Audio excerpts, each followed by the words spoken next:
नमस्कार, knocking-news.com में आपका स्वागत है। मैं हूं गिरिजेश वशिष्ठ। मोदी जी के खासम खास नरेंद्र सिंह तोमर उर्फ मुन्ना भैया के बेटे देवेंद्र सिंह तोमर के एक नए कांड का और खुलासा हो गया है। दरअसल कांड एक ही है। पहले उनका एक वीडियो चैट का वीडियो रिकॉर्डिंग आई है। वॉइस, एक जो वीडियो चैट होता है ना व्हाट्सएप पे, तो उसको आप रिकॉर्ड नहीं कर सकते। तो उसके लिए क्या करते हैं लोग, दूसरे कैमरे से उस वीडियो चैट को रिकॉर्ड कर लेते हैं। और वो वीडियो चैट एक आई जिसमें बताया गया कि वो कुछ 100 करोड़ रुपए का लेन देन कर रहे हैं। फिर एक दूसरा वीडियो चैट आया जिसमें बताया गया कि 500 करोड़ का लेन देन है। और अब बात हो रही है 10,000 करोड़ की। लेकिन ये बात कितनी सही मानी जा सकती है, इस बात पर हम कितना भरोसा कर सकते हैं कि नहीं कर सकते हैं, एक तो हम इस पे बात करेंगे। दूसरा हम इस पे बात करेंगे कि ये जो आरोप हैं ये कितने गंभीर और बड़े आरोप हैं, और इन आरोपों में फर्स्ट इंप्रेशन में क्या लगता है। क्या नरेंद्र सिंह तोमर ड्रग्स के धंधे में, भ्रष्टाचार में लिप्त हैं? क्या नरेंद्र सिंह तोमर का परिवार इसमें लिप्त है? क्या प्रधानमंत्री मोदी को ये जानकारी नहीं है? वो तो बहुत खबर रखते हैं, दुनिया भर का ईडी पेगासस करते रहते हैं, और अगर है तो वो चुप क्यों हैं? कई सवाल हैं, और सवाल का एक उत्तर आपको इस वीडियो में मिलेगा। कहीं मत जाइए, चैनल को सब्सक्राइब कर लीजिए। मैं अभी हाजिर होता हूं।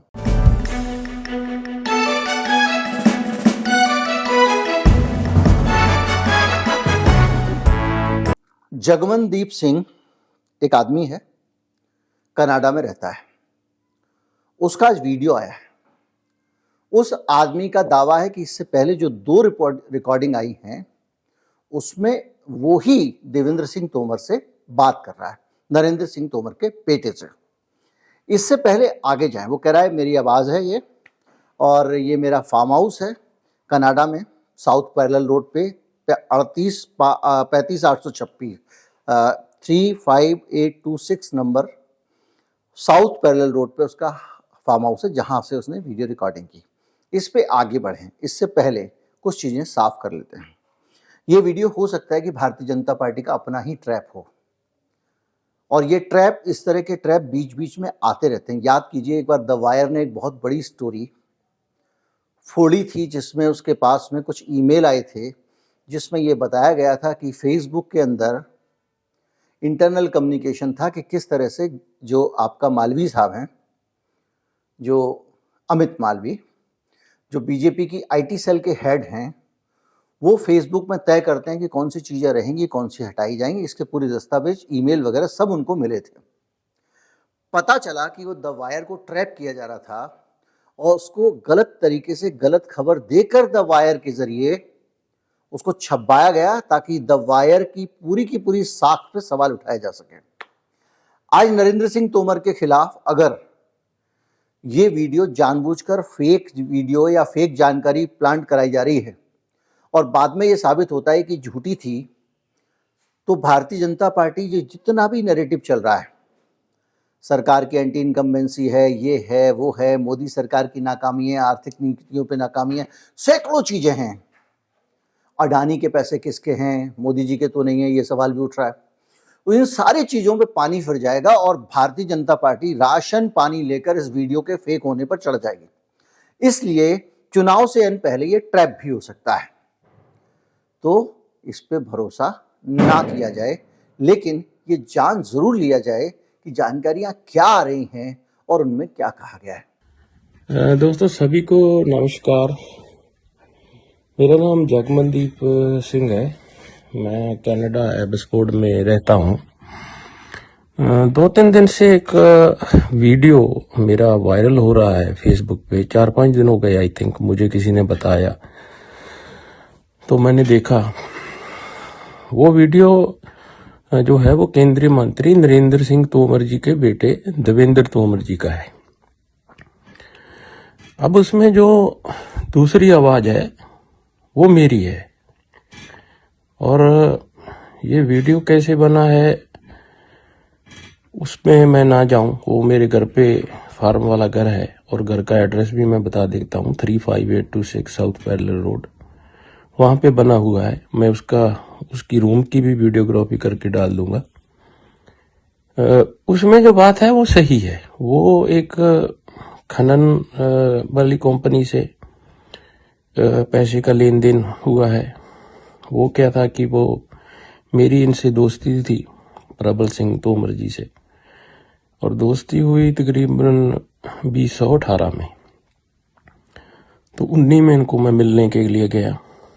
2020 मार्च में मैं इनको मिलने के लिए गया। जब लॉकडाउन हुआ 13 मार्च को, तो मैं इंडिया में था और मैं नंबर 3 कृष्णा मेनन मार्ग पे था। और मैं जो हूँ, मैं ब्लूबेरी की और भांग की, गांजा की खेती करता हूँ। तो इनको भी कनाडा में गांजा की, भांग की खेती के प्रोजेक्ट में इन्वेस्टमेंट करनी थी, लेकिन वो बोले जी हमारे पास अभी तो अपना पैसा नहीं, कहीं से बनेगा तो हम जरूर लगाएंगे। आगे जब बात हुई, फ्रेंड बने, तो जो त्यागी जी का उसमें जिक्र है, जो मोनेडो का कोहली साहब का जिक्र है, मेरे उनके सभी के मेरे पास प्रूफ है। मेरा जो व्हाट्सएप नंबर है वो एक कनाडा का कोड एक है, 778-208-8600 है। किसी भी मीडिया अदारे को उसके लिए प्रूफ चाहिए हो, किसी इन्वेस्टिगेशन एजेंसी को प्रूफ चाहिए हो, तो वो मुझसे संपर्क कर सकता है। तो मनजिंदर सिंह सरसा जी कैश लेकर के, जो वायर होती थी, वायर के जरिए ये पैसा उनको कमा के मंत्री जी के बेटे को दे दिया जाता था। ये आईसीआईसी बैंक की सारी वायर डिटेल्स है। और ये कोई 500 करोड़ का मामला नहीं है, ये टोटल 10,000 करोड़ है। इसमें खनन जितनी ये पत्थर की जो होती है खान, उनकी होती है। ये देखिए, ये मोनेडो का है, जो मोनेडो का जिक्र चल रहा है कोहली साहब का, ये मोनेडो का टैक्स। जैसा मैंने आपको बताया, ये जगमनदीप सिंह नाम के आदमी का वीडियो है, जो ये दावा कर रहा है कि सामने वाले जो वीडियो में बात कर रहा है देवेंद्र सिंह तोमर, उनका बेटा है नरेंद्र सिंह का, उनके साथ बात कर रहा है। और वो ये बता रहा है कि मैं वहां पर कनाडा में गांजे भांग की खेती करता हूं और ब्लूबेरी की खेती करता हूं, और ब्लूबेरी और गांजे भांग की खेती में नरेंद्र सिंह तोमर का बेटा पैसे इन्वेस्ट करना चाहता था और बेनामी तरीके से करना चाहता था, और इसलिए इस सिलसिले में उसकी उनसे मुलाकात हुई थी। इसके अलावा ये जो आदमी है, ये जगमनजीत सिंह वहां से बैठकर मोदी जी के मंत्री के बेटे के साथ में खनन के ठेकों को लेकर डील कर रहा है। जो दूसरा वीडियो आया है जिसमें 500 करोड़ के लेन देन की बात है, वो वीडियो इस आदमी ने ये बताया कि ये खनन के लेन देन की बात हुई है। वो बता रहा है कि मेरा रिश्ता बहुत पुराना है, खनन की कंपनी से लेन देन का ये वीडियो जरूर है, लेकिन मेरा रिश्ता बहुत पुराना है। पुराना मतलब 5 साल पुराना। 2018 में देवेंद्र सिंह की दोस्ती इस अफीम और गांजे की खेती करने वाले आदमी से होती है। ये आदमी भारत का पंजाब का रहने वाला है और वहां कनाडा में रहकर ये कारोबार करता है। तो गांजा भांग ब्लूबेरी की खेती करता है। इस आदमी को की खेती में 2018 में तोमर साहब के बेटे ने कहा कि हम कुछ इन्वेस्ट करना चाहते हैं, और वो यहाँ पर आया, उसने मुलाकात की। और इस वीडियो में ये व्यक्ति दावा कर रहा है कि उसके पास में कुछ त्यागी जी नाम का एक इस्तेमाल हो रहा है, उनके खिलाफ भी उसके पास सबूत हैं। और उसका कहना ये कि ये त्यागी जी जो हैं ये 100 करोड़ रुपए लेते हैं, और आप नरेंद्र सिंह तोमर से खाद से लेके अनाज से लेके जो ठेका लेना हो वो ये दिला देते हैं, जिनका वो जिक्र कर रहा है। वो कह रहा है कि ये वीडियो कैसे लीक हुआ मुझे मालूम है, लेकिन मुझे अचरज भी है कि ये लीक हो कैसे गया। मैं जानता हूँ वो कौन आदमी है, लेकिन मैं नाम नहीं लूँगा। उसका कहना है कि मेरे दादाजी स्वतंत्रता सेनानी थे, नेशनल अकाली दल की उन्होंने नींव रखी वगैरह वगैरह। और वो तोमर साहब के बेटे के साथ में व्हाट्सएप आईडी पे एक चैट भी दिखा रहा है इस तरह से। और उसमें कह रहा है कि इस मामले में जो पैसे काला धन को सफ़ेद करने का तरीका था वो ये था कि हम मनिजिंदर सिंह सिरसा पहले दिल्ली में सिर्फ गुरुद्वारा प्रबंधक कमेटी के चेयरमैन होते थे, 2021 तक ये चेयरमैन रहे हैं। और ये श्रीमान जी जो हैं, इनको भारतीय जनता पार्टी ने बहुत सराखों पे बिठाया। पहले ये अकाली दल में होते थे, वहाँ से ये शिरोमणि अकाली दल में, और वहाँ से ये बीजेपी में शामिल हुए। दिल्ली में विधायक भी रहे राजौरी गार्डन से। और इन साहब जो है, आपने इनको देखा होगा ज़रूर, वो एक अक्सर फ्री डायलिसिस वाला जो एक वीडियो आता है गुरुद्वारों का, उसमें खड़े होकर जो बोल रहे हैं वो यही साहब हैं। ये सब बीजेपी के ब्लू आइड बॉय हैं। भारतीय जनता पार्टी ने इनको महासचिव बना दिया, इनको बड़ी उच्च श्रेणी की, हाई ग्रेड की सुरक्षा दे दी, और उनको पूरी तरह से जो है वो आंखों में बिठा के रखते हैं। भारतीय जनता पार्टी के इतने ज़्यादा प्यारे हैं, दिखाई देता है। एक आदमी सिखों की राजनीति करता है, गुरुद्वारा प्रबंधक कमेटी की राजनीति करता है, राजौरी गार्डन में दिल्ली जैसे राज्य की, जिसको ढंग से कोई राज्य भी नहीं मानने को तैयार है, खुद बीजेपी नहीं मानने को तैयार है। सुप्रीम कोर्ट अगर उसको राज्य बोल देता है तो ये कहते हैं फिर पंख कुतर दो। उसका एक विधायक, और वो बीजेपी में बड़ा अहम हो जाता है। और इनको पैसे जमा किए जाते थे, उसके बाद ये पैसे वायर के जरिए जमा हो जाते थे। वो आदमी उसका स्क्रीनशॉट दिखा रहा है, कौन? सिरसा साहब। और उनका दावा है उस व्यक्ति का कि ये 10,000 करोड़ रुपए का मामला है, 500 करोड़ का नहीं। वो एक चैट भी दिखा रहा है, और ये चैट देवेंद्र सिंह तोमर और नरेंद्र सिंह तोमर की पुत्रवधू और देवेंद्र सिंह तोमर की पत्नी हर्षिनी तोमर के साथ है, ऐसा उसका दावा है। और ये दावा है, और ये कह रहा है कि इन्होंने बाकायदा 100 एकड़ की कनाडा में एक जमीन खरीदी है मंत्री की पुत्रवधू ने, और बेनामी तरीके से खरीदी है। उसके पास व्हाट्सएप में चैट है जिसमें वो बता रहा है कि जमीन को लेकर जो भी कम्युनिकेशन इनका हुआ है वो है। और एक पार्सल का भी जिक्र है जो वहां से इनकी पुत्रवधू के लिए आया कनाडा से, उस व्यक्ति ने भेजा, उसका दावा है।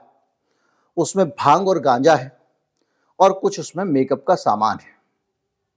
ये वो आदमी कह रहा है। उसका कहना है कि अगर आपको किसी को डिटेल चाहिए, सारे डॉक्यूमेंट मैं आपको दे दूंगा, मेरे व्हाट्सएप पे आप मुझे मैसेज डाल दीजिए, व्हाट्सएप नंबर भी दिया है। ये सारी की सारी तस्वीर आपके सामने है।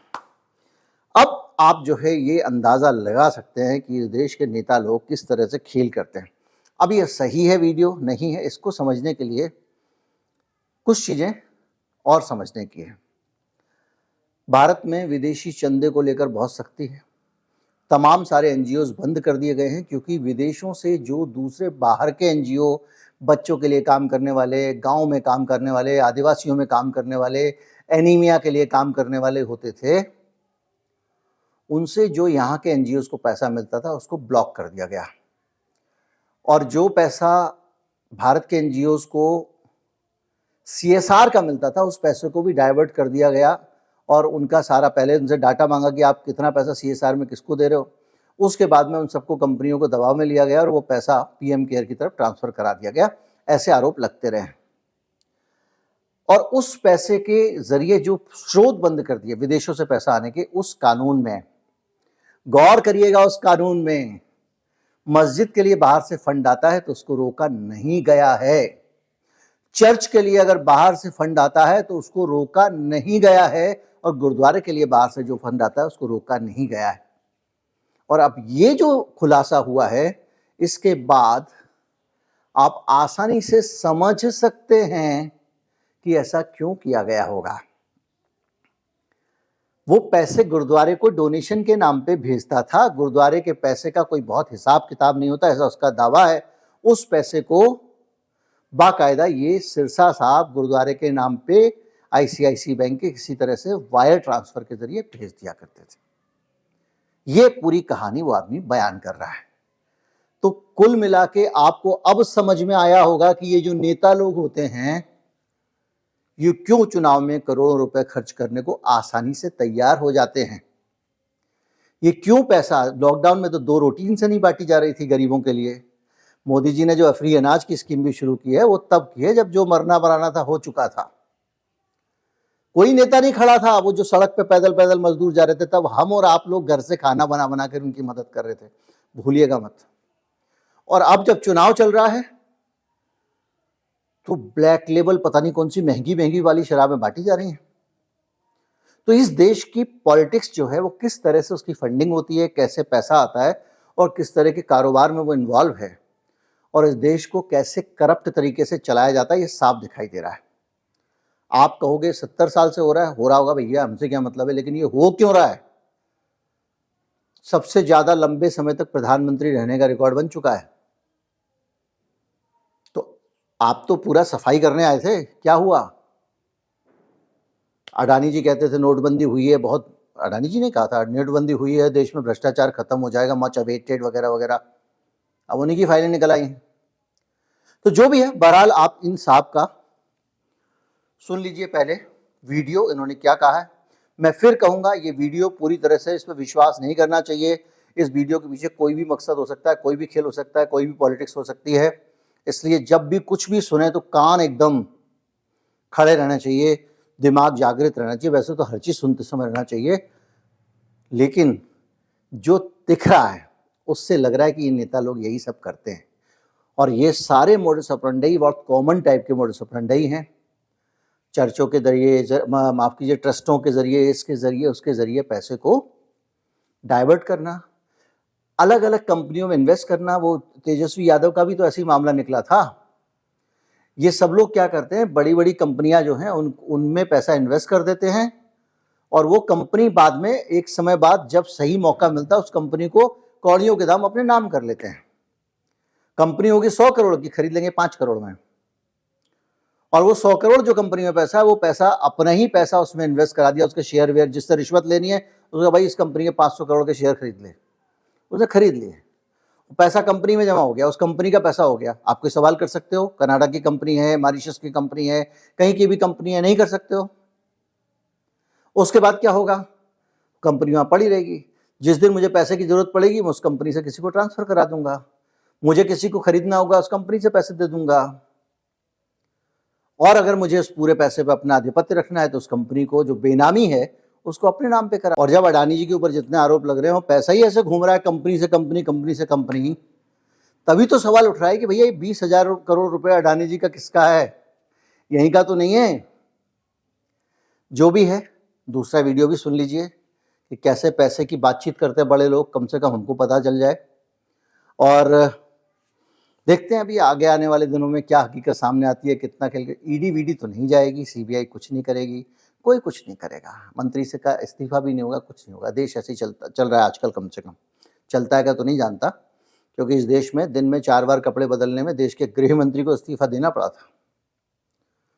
सिर्फ कि एक हादसा हुआ था, वो जहां जा रहे थे वो नहा धो के नए कपड़े पहन के जा रहे थे, तो 4 बार कपड़ा उन्होंने दिन भर में बदल लिया था, ब्लास्ट वगैरह के टाइम पे। उतने भर में उनका इस्तीफा हो गया था। जहां तक मुझे याद है ये बॉम्बे वाला जो केस हुआ था उस दौरान की बात है। तो इस देश में नैतिकता रही है। अब इस मामले में क्या होगा कोई नहीं जानता। दूसरा एक सवाल और भी उठ रहा है कि कहीं ऐसा तो नहीं कि नरेंद्र सिंह तोमर मुख्यमंत्री के प्रतिद्वंदी के तौर पर दिखाई दे रहे थे, तो भ्रष्टाचारों का तो सारे नेताओं को एक दूसरे के पता होता है। किसी दूसरे आदमी जो मध्य प्रदेश के मुख्यमंत्री के दावेदार के तौर पर उनको देखना ना चाहता, उसने ये काम कर दिया हो। जो भी है, वक्त आने वाला जो है वो सब कुछ साफ करेगा। नमस्कार, जय हिंद। वीडियो को शेयर करें।